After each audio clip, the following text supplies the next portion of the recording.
Hello everyone. I hope you enjoy listening to the story. I, Olivia Carter, 32 years old. They told me to stay home and babysit my disabled sister-in-law, but the moment the door closed, she stood up and said, "Good. Now we can finally take everything back." I stood there for a full 5 seconds, my hands still frozen on the doorknob. My heart beat loud enough to drown out every rational thought. Lena had not just stood up. She had moved with precision, steady, controlled, nothing like the fragile, trembling woman I had been ordered to care for every day for the past 6 months. Her wheelchair sat behind her like a discarded prop. She rolled her shoulders once, like someone waking up from a long performance, then looked straight at me. Really looked. It was the first time I had ever seen her eyes without that distant, helpless glaze. "You can close the door," she said calmly. "They installed cameras in the living room, but not here." That was the moment something inside me cracked. Or maybe it finally aligned. Because for weeks, something had felt wrong. Too many small details that did not add up. The way Lena never met my eyes when her mother spoke for her. The way my husband avoided any conversation about medical bills. The way I had been slowly pushed out of every financial decision in my own house. I told myself I was overthinking, that this was what marriage required. Sacrifice, support, loyalty. But standing there, watching a woman who was supposed to be unable to walk take 3 confident steps toward me, I realized I had not been sacrificing. I had been managed. "What is this?" I whispered, my voice dry, almost unfamiliar to my own ears. Lena tilted her head slightly, studying me as if measuring whether I was worth the truth. Then she exhaled, slow and controlled. "It is a setup," she said. "And you are the final piece." My stomach dropped. "What do you mean?"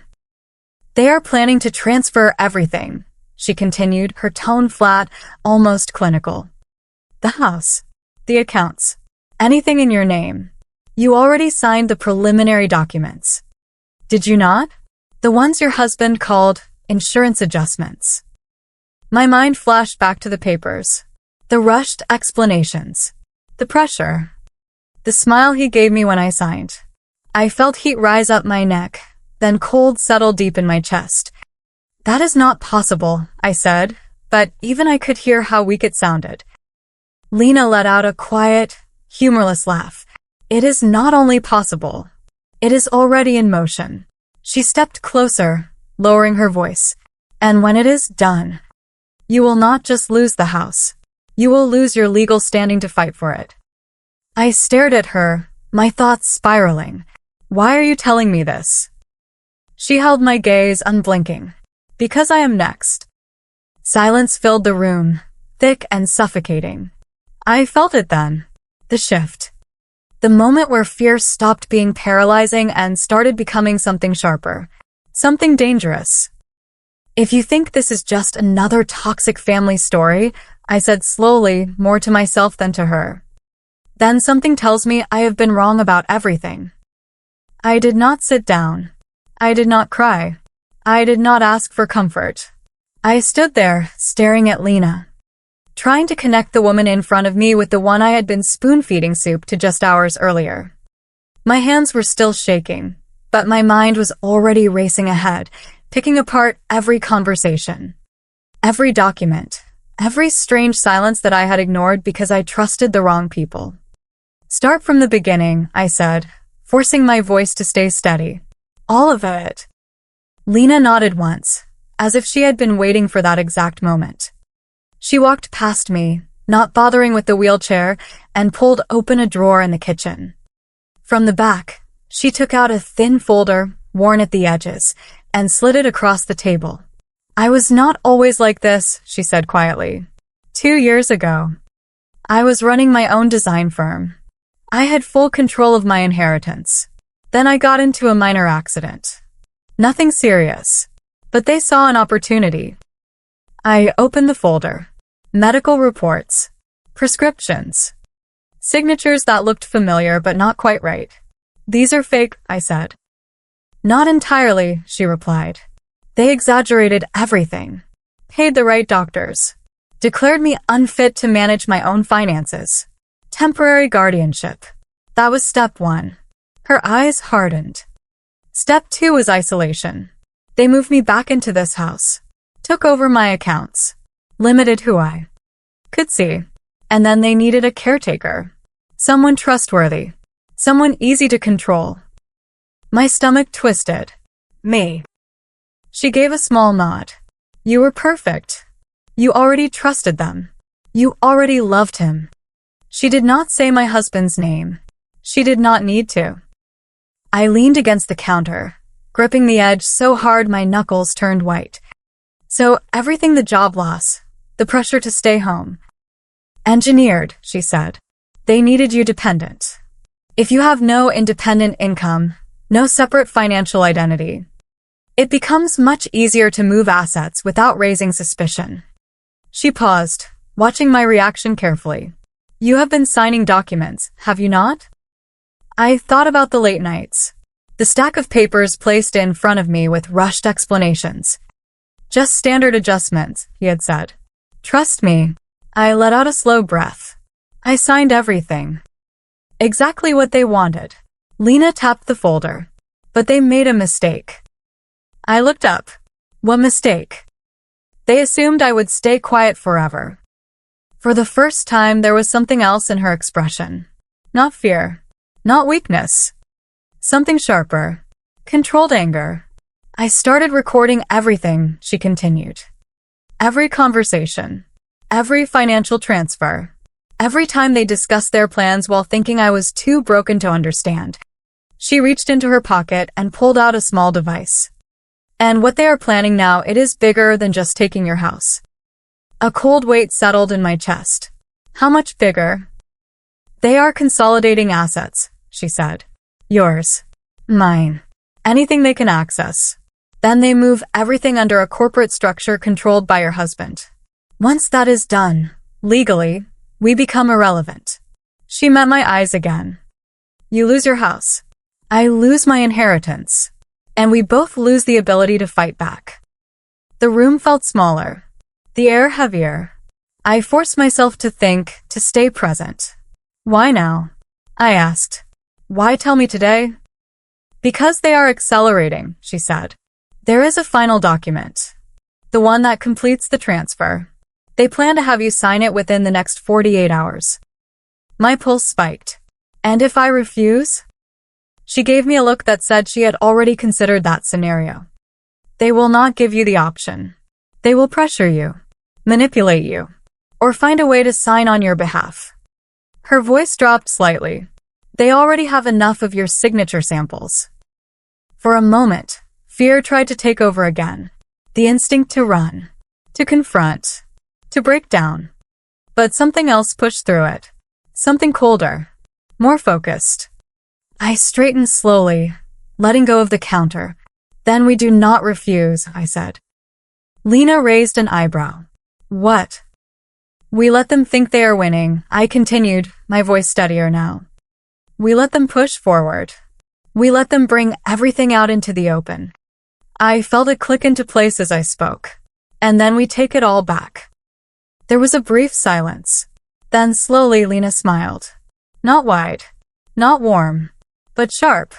I was hoping you would say that. I walked to the table and looked down at the documents again, but this time I was not overwhelmed. I was studying them, mapping them. We need leverage, I said. Proof that cannot be denied. And we need timing. We cannot act too early. I already have most of the proof, Lena replied. Financial records, recorded conversations, evidence of fraud. But it is not enough to destroy them publicly. Not yet. Then we build the rest, I said. We give them exactly what they want. I picked up one of the papers, running my fingers over the signature line. They want me to sign the final document. Fine. I will sign it. Lena watched me closely. You are sure about that? I met her gaze, calm now in a way I had never felt before. Yes. But not the way they expect. She leaned forward slightly. Explain. I allowed myself a small, controlled smile. If they think I am still the same person who blindly trusted them, then they are already 2 steps behind. I tapped the paper once. We just need to make sure that when everything collapses, it happens all at once. Lena let out a quiet breath, almost like relief. One night, she said softly. I nodded. One night. The next morning, I woke up before sunrise, not because I had to, but because my mind refused to slow down. Every sound in the house felt sharper. Every step carried weight. I moved quietly through the kitchen, preparing breakfast the way I always did, measuring coffee, slicing fruit, playing the role they had assigned to me so perfectly that even I almost believed it. Almost. Lena stayed in her room, back in the wheelchair, her body slack again, her eyes distant whenever anyone passed by. If I had not seen the truth myself, I would have believed it too. That was the terrifying part. They had built a lie so convincing it had rewritten reality inside this house. By 8, the performance began. My husband walked in first, checking his phone, barely acknowledging me. His mother followed, her eyes scanning the room like she was inspecting a servant's work. Did she take her medication? She asked, nodding toward Lena without even looking at her. I answered softly, keeping my tone obedient. Yes. It felt almost surreal how easily the lie slipped back into place. But now I was aware of every detail. The way he avoided eye contact when finances came up. The way she lingered near documents, always controlling what I saw and what I did not. I noticed everything. Later that afternoon, the first move came. He approached me with that familiar calm smile, the one I used to trust without question. We just need to finalize a few things, he said, placing a folder in front of me. It is routine. Just cleaning up some ownership structures. My fingers brushed the edge of the paper, and for a split second, anger surged through me. But I swallowed it. I nodded. I smiled. Of course, I said. Inside, I could hear Lena's voice echoing. Let them think they are winning. I took the pen. I read just enough to confirm what I already knew. Asset consolidation. Transfer authority. It was all there, hidden behind clean language and legal phrasing. I signed. Slowly. Deliberately. My name flowing across the page, exactly the way they expected. He exhaled in relief, almost imperceptible, but I caught it. That tiny release told me everything. He thought it was done. He thought I had just handed him everything. That night, Lena did not speak until the house fell silent. When she finally stepped out of the room, she moved faster this time, sharper, more focused. They are pushing faster than expected, she whispered. That document was the trigger. I nodded. Then we do not wait, I said. We finish this. The next 2 days blurred into a quiet storm. On the surface, nothing changed. I cooked. I cleaned. I nodded when spoken to. But behind that mask, everything was moving. Lena contacted her lawyer through a secure line she had hidden months ago. I gathered every piece of financial access I still had, every password, every record.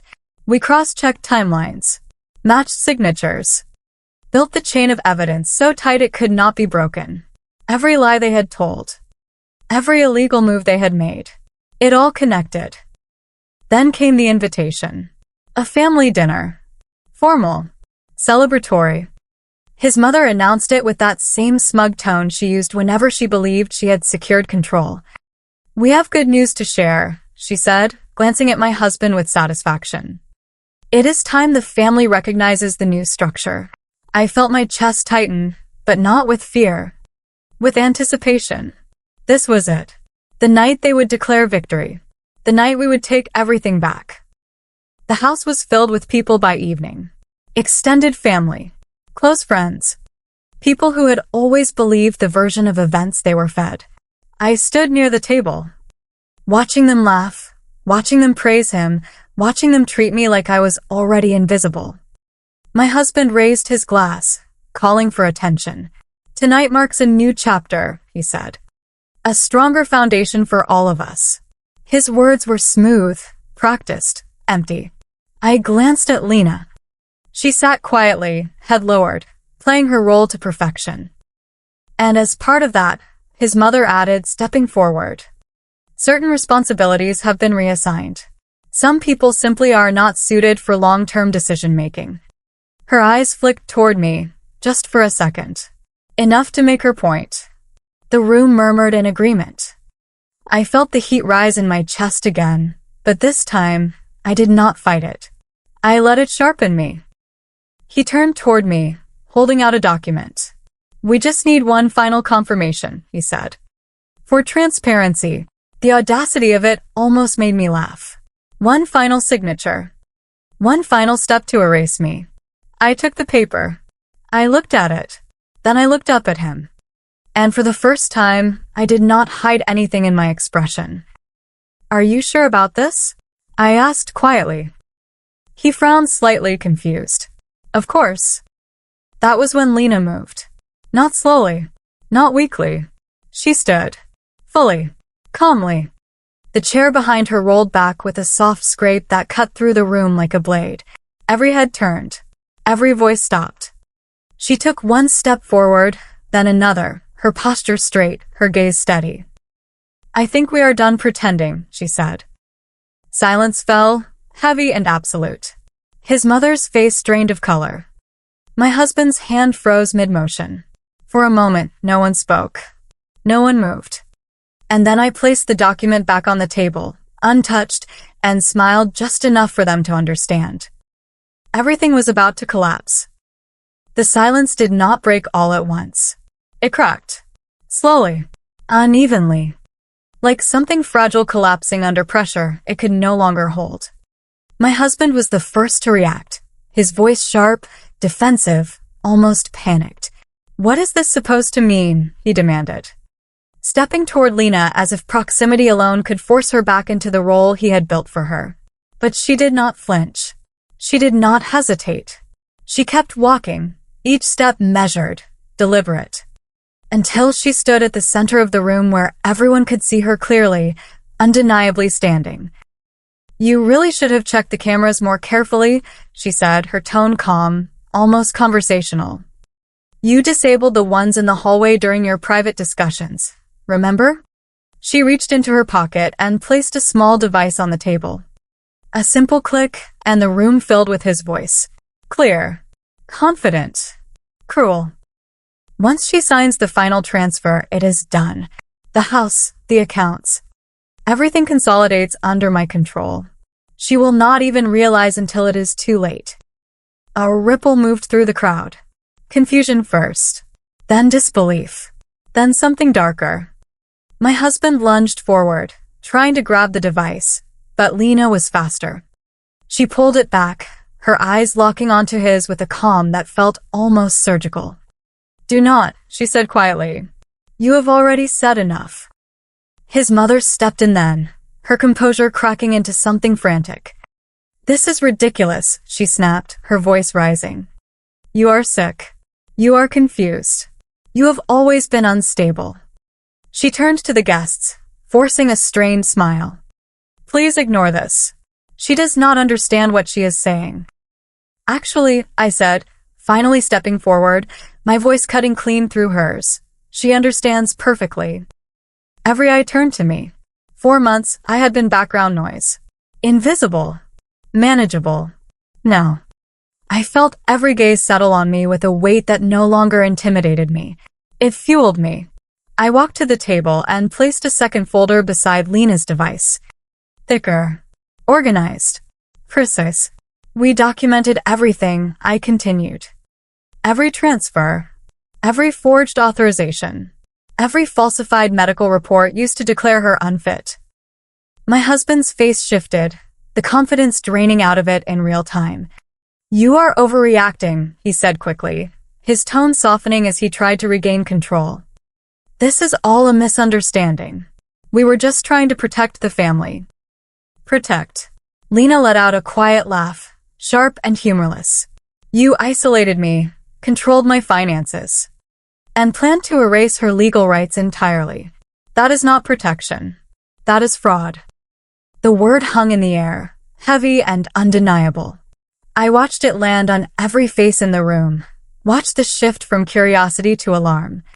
That was the moment they realized this was not a private family disagreement. This was something that could not be hidden. The door opened behind us. No one had heard the knock. Two people stepped inside. A man in a tailored suit, calm, composed, carrying a briefcase. Behind him, another figure, equally controlled, scanning the room with quiet authority. My husband froze. His mother's hand gripped the back of a chair, so tightly her knuckles turned white. "My apologies for the interruption," the man said, his voice steady, professional. "I believe we are expected." Lena nodded once. Right on time. The room shifted again. This time, the tension sharpened into something colder. The man stepped forward, placing his briefcase on the table and opening it with a soft click that echoed louder than it should have. He pulled out documents, neatly organized, and set them beside ours. "We represent both parties in this matter," he said. "And based on the evidence collected, there is sufficient cause to initiate immediate legal action regarding financial fraud, coercion, and unlawful asset transfer." My husband shook his head, stepping back as if distance could undo what was happening. "No," he said under his breath. "No, this is not real." "It is very real," I replied, my voice steady, almost detached now. "And it is happening exactly the way you planned it. Just not for you." His mother tried one last time, her voice breaking as she reached for me. "You do not have to do this," she said, desperation replacing arrogance. "We can fix this. We can talk." I looked at her hand, then at her face.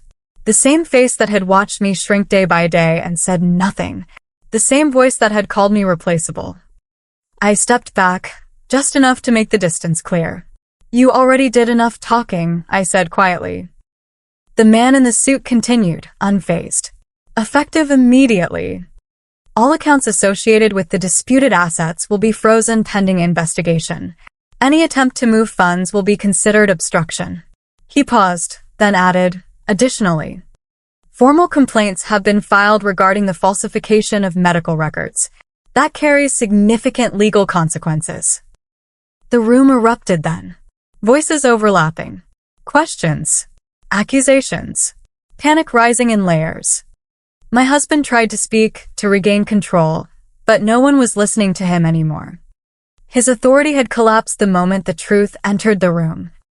And in the middle of it all, Lena and I stood still. Watching. Waiting. Because this was not chaos. This was the collapse we built. And it was only just beginning. The noise did not fade quickly. It dragged on, sharp and chaotic, like a storm that refused to pass. Voices rose, collided, broke apart. Accusations flew in every direction, but none of them mattered anymore. The structure that had held their power together was already gone. I could see it in the way my husband stood there, his shoulders tense, his eyes darting, searching for control that no longer existed. He opened his mouth more than once, trying to speak, trying to explain. But every word died before it reached anyone who still cared to listen. I stepped back, giving the room space to unravel without me. For the first time in months, I was not reacting. I was not defending. I was not trying to be understood. I was simply watching the consequences take shape. Lena stood beside me, calm, steady, her presence no longer hidden behind weakness.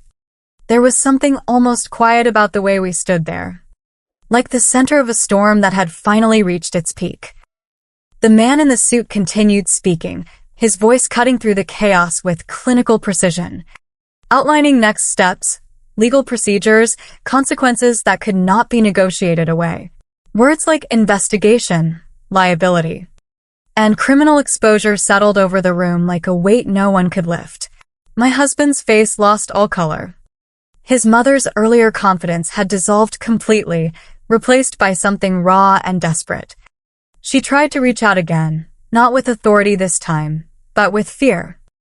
"This is too much," she said, her voice trembling. "You are destroying everything." I met her eyes, steady, unshaken. "No," I replied quietly. You did that. The truth did not need to be louder than that. It did not need to be dramatic. It only needed to exist. And now it did. Within minutes, the room began to empty. Guests who had arrived expecting celebration left in silence, avoiding eye contact, carrying whispers with them like something contagious. The illusion of a perfect family, of control, of superiority, collapsed piece by piece as they walked out the door. What remained was not power. It was exposure. By the time the last voice faded, the house felt different. Not lighter. Not yet. But clearer. Like something toxic had finally been named. In the days that followed, everything moved exactly as it should. Accounts were frozen. Documents were reviewed. Every false step they had taken surfaced, one after another, until there was nothing left to hide behind. My husband lost access first, then control, then any illusion that he could recover what he had tried to take. His mother's influence disappeared just as quickly, her authority meaningless once the truth stripped it bare. As for me, I did not celebrate. Not loudly, not publicly. I simply stayed where I belonged. In a house that had always been mine, even when they tried to convince me otherwise. Lena reclaimed what was hers as well, not with anger, but with certainty. They had called me a burden, a caretaker, a temporary presence in a life they believed they owned. But in the end, they misunderstood one thing that cost them everything. I was never powerless. I was just waiting for the moment when the truth would be enough. So tell me this. If you were standing where I stood, watching it all collapse in front of you, would you have stopped it or let it fall exactly the way it was meant to? In the end, what destroyed them was not bad luck or betrayal. It was their own dishonesty. Lies have a way of stacking up quietly, layer by layer, until one day they collapse under their own weight. They thought manipulation was power. They thought control was permanent. But truth does not disappear just because it is buried. It waits. And when it surfaces, it takes everything with it. If there is one lesson I learned, it is this: never build your life on deception. Because the higher you climb on lies, the harder you fall when they break. If this story made you think, or if you have ever faced something similar, let me know in the comments. Would you have done the same? And if you want more stories like this, do not forget to like the video and subscribe. Your support helps bring more real, powerful stories to light.